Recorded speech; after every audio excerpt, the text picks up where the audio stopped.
Querido amigo, querida amiga, que Jesus nos envolva na sua paz e na sua luz.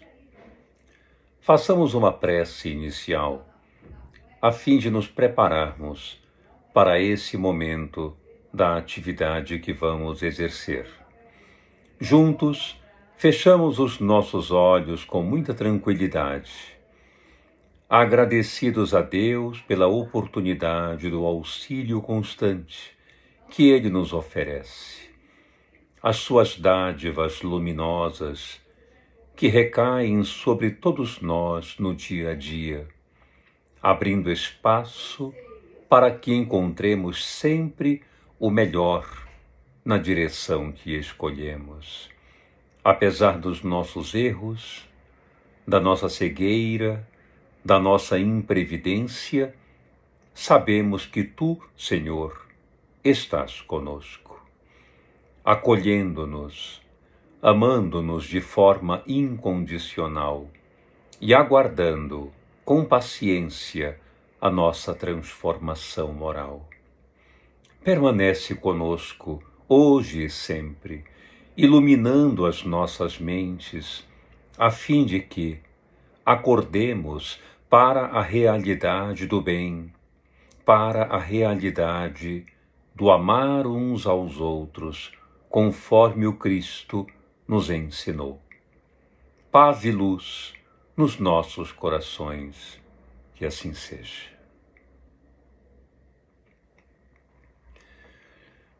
O nosso tema de hoje gira em torno do item 155 do livro Palavras de Vida Eterna. E o título é A Paz em Nós. E nós encontramos, logo no cabeçalho, uma mensagem de Paulo em sua segunda epístola aos Coríntios 1:12, que diz: porque a nossa glória é esta, o testamento da nossa consciência.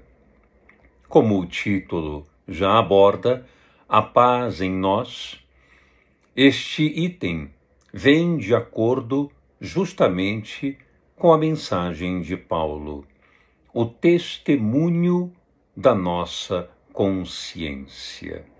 A criatura humana é portadora da consciência moral.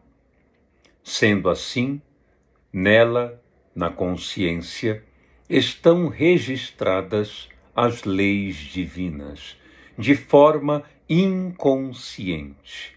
Entretanto, cabe a nós, no processo evolutivo a que nós nos submetemos, tornar estas leis conscientes. Mesmo operando de forma inconsciente, essas leis dão-nos o aguilhão necessário para descobrirmos as melhores escolhas, as melhores atitudes que devemos tomar frente ao nosso próximo e a nós mesmos. Entretanto, no decorrer desse processo evolutivo, sabemos o quanto tombamos pelos caminhos, sem perceber ou sem atinar de modo consciente com as leis naturais, que são as leis de Deus.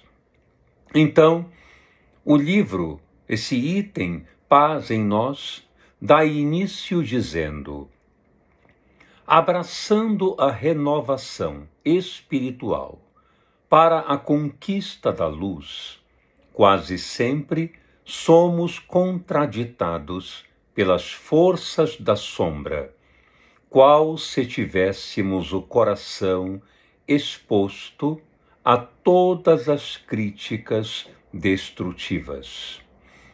Cultivas bondade e afirmam-te idiota.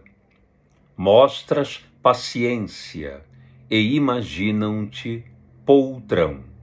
Esqueces golpes sofridos e chamam-te covarde. Praticas a humildade e apontam-te por tolo. Falas a verdade e supõe-te obsesso. Exerces brandura e julgam-te preguiçoso. Auxilias fraternalmente e envenenam-te o gesto. Confias e dizem-te fanático. Cumpres obrigações e há quem zombe de ti. Entretanto, a despeito de todas as dúvidas e impugnações que te cerquem os passos, segue para adiante, atendendo aos deveres que a vida te preceitua, conforme o testemunho da consciência, na convicção de que felicidade verdadeira significa em tudo paz em nós. A mensagem é clara para nos alertar de que a conquista da paz deve ser o nosso fanal. E a conquista da paz é resultado de todo o bem que possamos fazer sem nos vincularmos às forças da sombra. As forças da sombra, que tanto podem ser interiores como exteriores, certamente nos assaltam a todos de maneira constante. As forças de caráter interior que representam a sombra são as nossas imperfeições morais, que estão ligadas a pensamentos destrutivos, negativos, a sentimentos perturbadores que paralisam a nossa marcha e, ao mesmo tempo, comportamentos danosos que afetam toda uma economia de ações frente ao nosso destino. Pensamentos, sentimentos e comportamentos são a tríade que podem nos elevar ou podem nos afundar no lodaçal da infelicidade.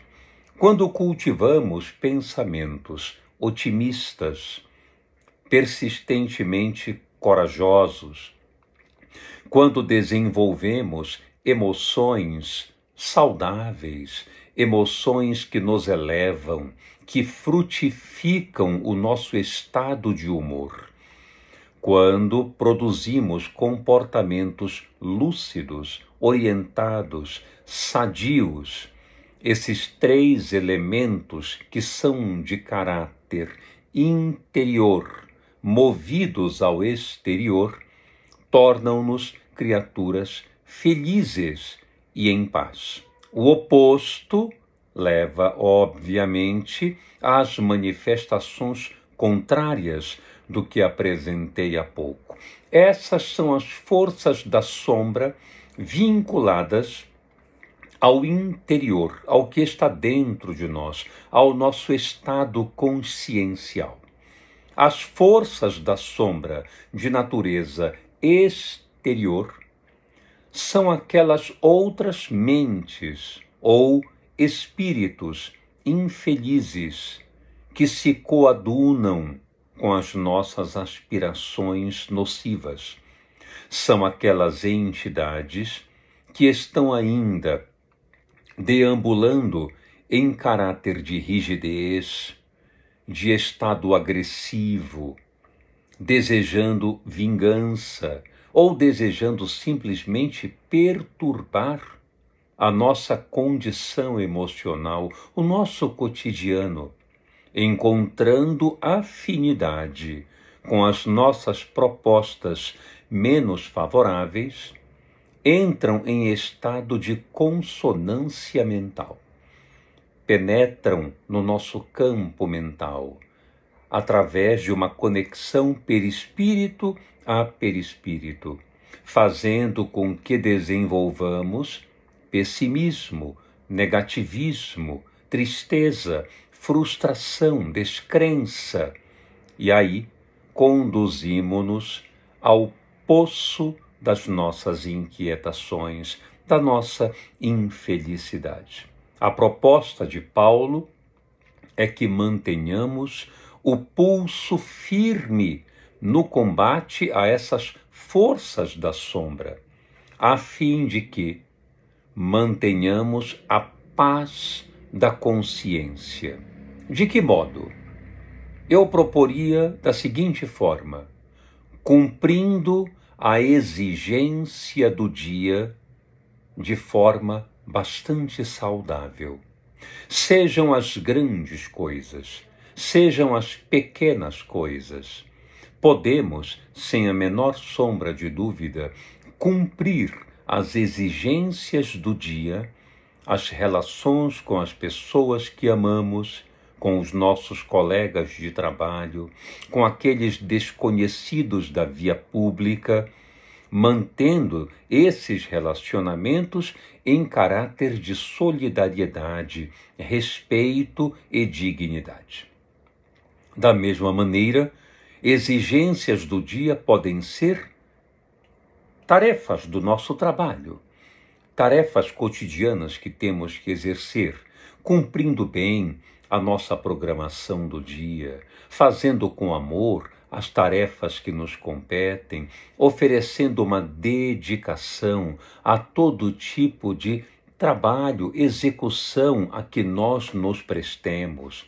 Quando fazemos isso com amor, com entrega, com sinceridade, com atenção cuidadosa, estamos realizando tais tarefas de modo a experimentarmos paz no coração e na consciência pelo dever cumprido. Dessa maneira, há vários exemplos aqui que nos dizem o que significa logo em seguida testemunhar a paz. Vamos pegar aqui alguns exemplos.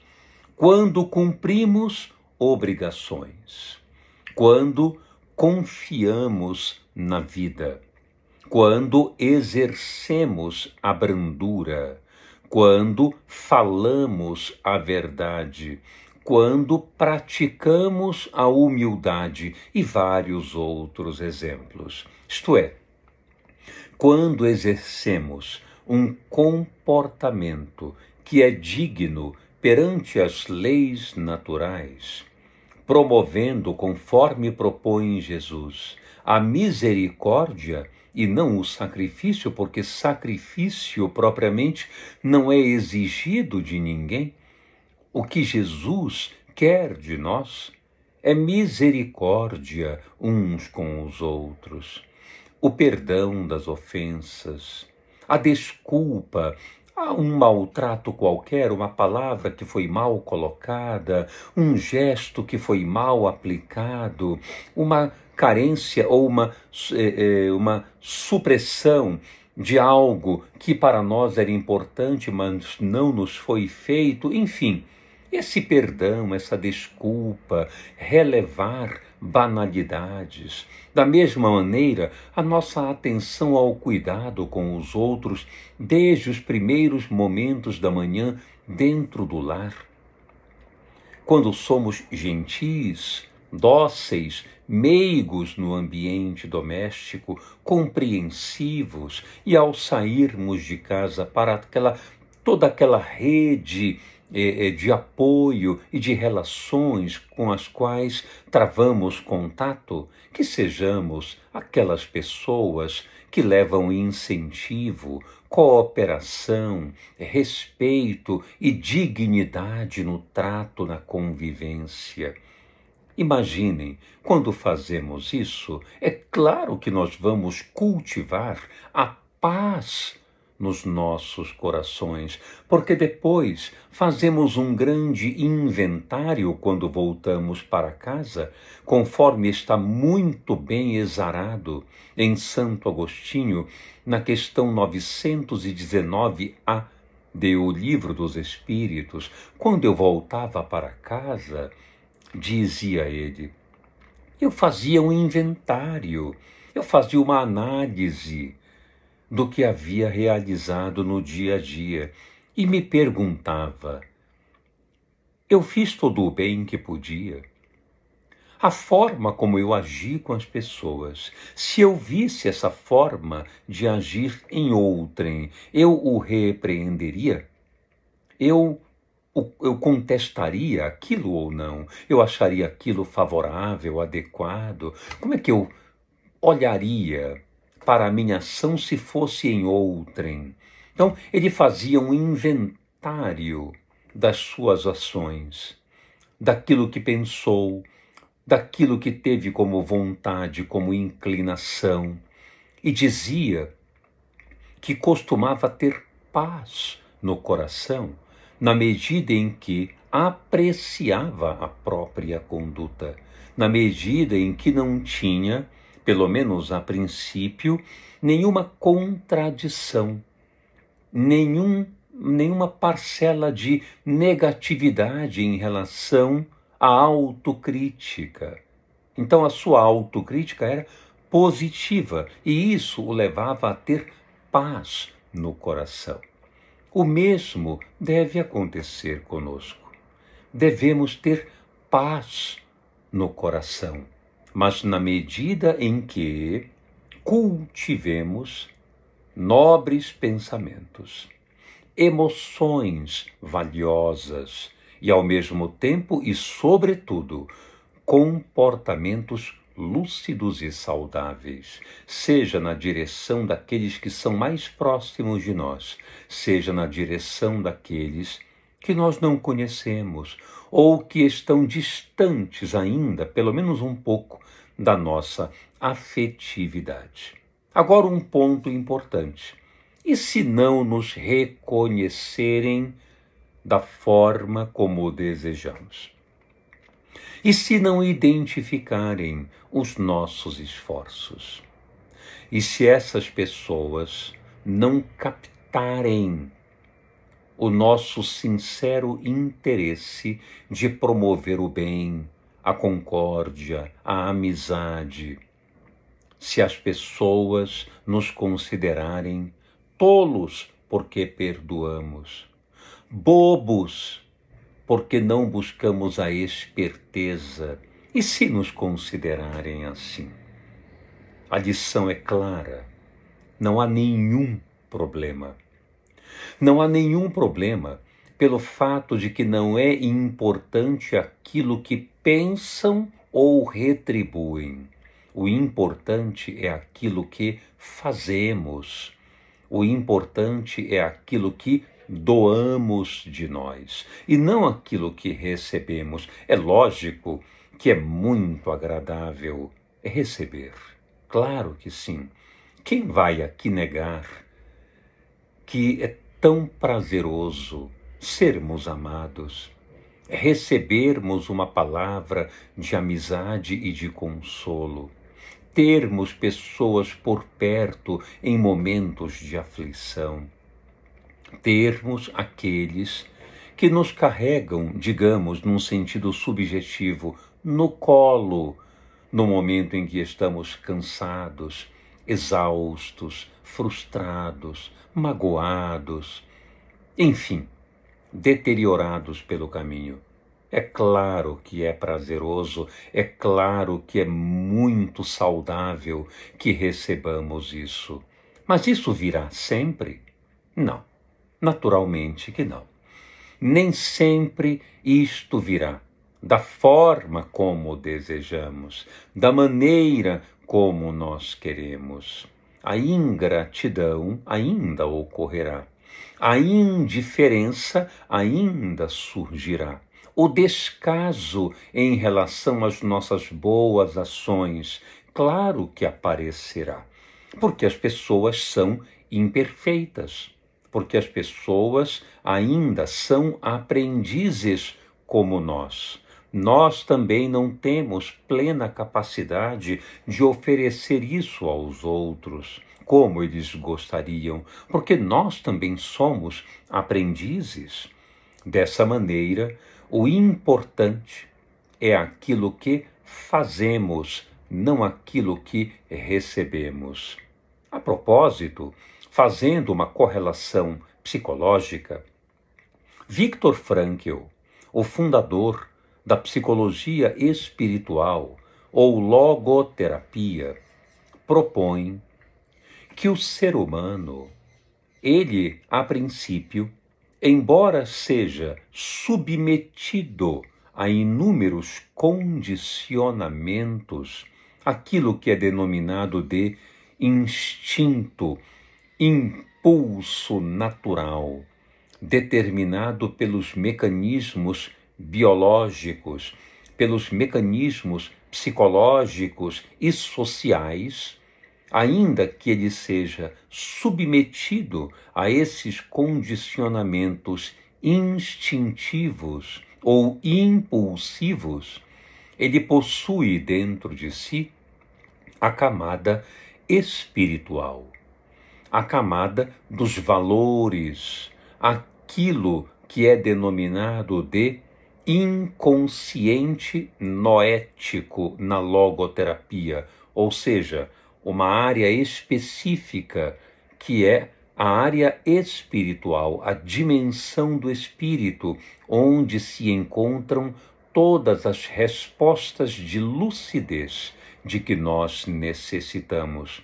Sendo assim, a criatura humana, diz Viktor Frankl, é um ser que decide a todo momento aquilo no qual se tornará.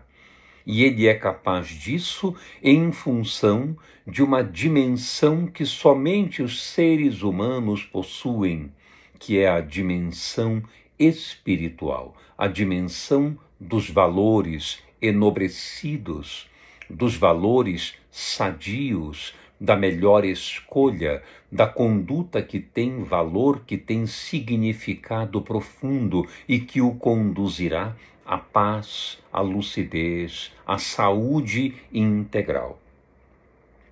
Isso quer dizer que, independente daquilo que nos façam, do modo como nos julguem, nós temos o poder de oposição do espírito, isto é, a capacidade de tomar posição diante de tudo aquilo que contradiz o bem que desejamos espargir.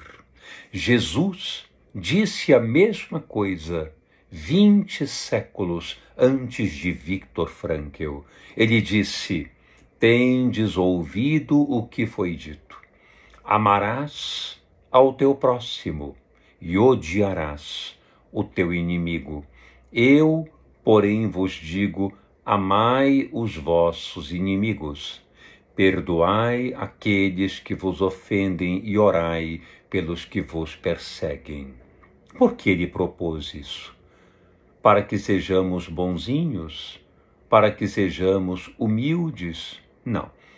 Para que tenhamos paz, porque todo aquele que está voltado para o bem, automaticamente, ainda que sofra a injúria alheia, guarda a paz dentro de si.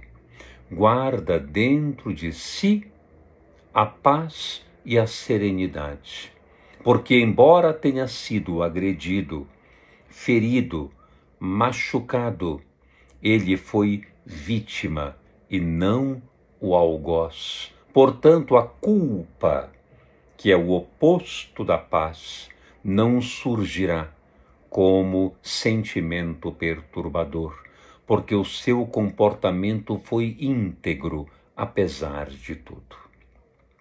Assim, concluindo esse raciocínio, meditemos a respeito da lição que estudamos hoje.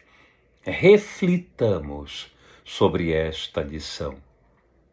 Muito acontecerá de não terem compreensão conosco, de não nos ofertarem o respeito que tanto desejamos, de não nos entregarem a confiança de que somos merecedores. Entretanto, isto não é importante. O importante é o que sabemos a respeito das nossas próprias ações. porque nós é que somos verdadeiramente os juízes dentro do nosso próprio tribunal. É a consciência o verdadeiro juiz, e não os outros. Aquilo que dizem a respeito de nós nunca terá tanta importância. Se alguém diz para mim, por exemplo, mas eu acho que você é tão chato, eu não ficarei nem mais ou menos agradável só porque alguém lançou um adjetivo na minha direção.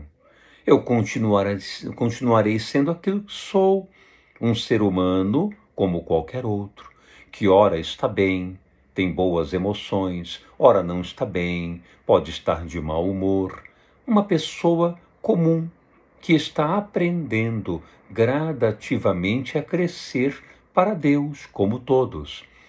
Então, aquilo que nos dizem, aquilo que nos julgam, não é tão importante. O importante é o que a consciência nos diz.